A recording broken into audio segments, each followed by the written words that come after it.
Welcome to Penrose Learning, where we make understanding easy. In this video, I will explain how to plant bare root elderberry.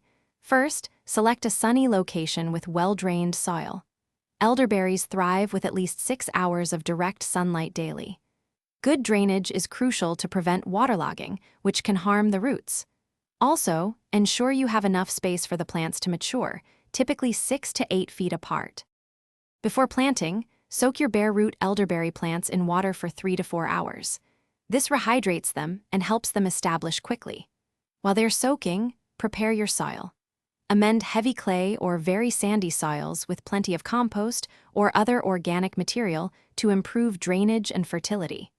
Dig a hole that is twice as wide as the root system and deep enough so the crown will be at soil level.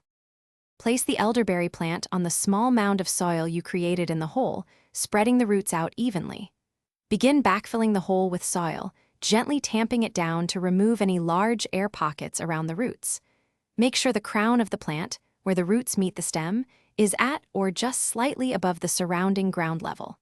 This prevents the stem from rotting. After planting, water your elderberry thoroughly to settle the soil around the roots. Apply a 2 to 3 inch layer of organic mulch, like wood chips or straw, around the base of the plant, keeping it a few inches away from the stem. This helps retain moisture and suppress weeds. Water regularly, especially during dry spells, to ensure good establishment. Protect young plants from extreme conditions. Thanks for watching. If this was helpful, leave a like and consider subscribing. See you next time.